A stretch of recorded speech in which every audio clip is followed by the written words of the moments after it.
किसी धार्मिक तैयारी में जाते हैं तो सरकार उनके ऊपर फूल बरसाती है। और यहीं पर कहीं आप लोग अपना कुछ लेकर अगर जाते हैं तो यही सरकार आपके ऊपर लाठी बरसाती है।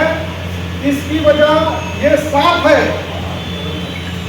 कि उनके संगठन ने, उनकी पार्टी ने, उनके लोगों ने काम किया है।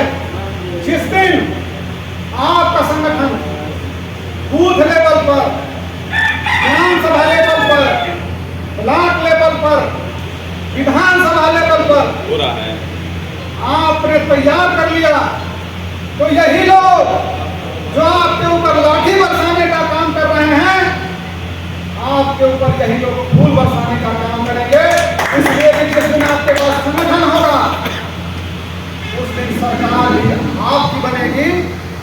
और जब हमारी सरकार बनेगी तो याद रखिए कि मुसलमान बेईमान नहीं होता है, मुसलमान को कमीशन का पैसा नहीं चाहिए। इसी हिंदुस्तान में बहुत सारे राजा महाराजे हुए, उसमें औरंगजेब साहब भी थे।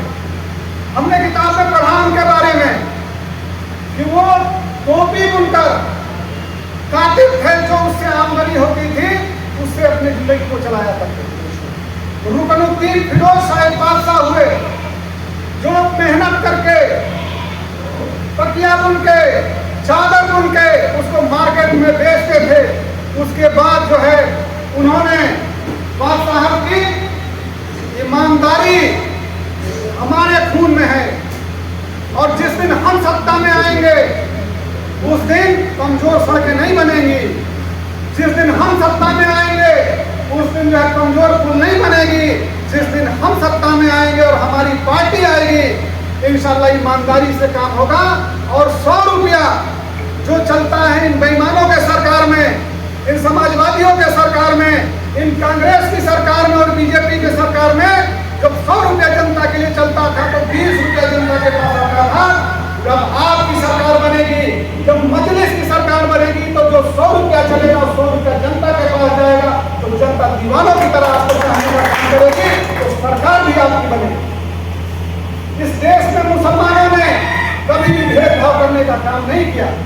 हमारी पार्टी ने भेदभाव करने का काम नहीं करती है। और इसका सबसे बड़ा उदाहरण है कि आज आपके पार्टी ने अगर प्रदेश की जिम्मेदारी और प्रदेश का प्रभारी अगर किसी को बना के आपको बीच में भेजा गया है तो देशमुख साहब को, हमारी पार्टी ने पवन राव डॉक्टर अम्बेडकर साहब को जिले का, प्रदेश का मुख्य महासचिव और उनको प्रवक्ता बनाया गया है। हमारी पार्टी किसी जात और मजहब की बुनियाद पर भेदभाव नहीं करती। इसलिए हम अपने संगठन में दलित, पिछड़े, आज इस उत्तर प्रदेश और इस देश में इंसाफ नहीं हो रहा है। अगर किसी को उम्मीद है तो केवल हमारे नेता बैरिस्टर असदुद्दीन ओवैसी साहब से है।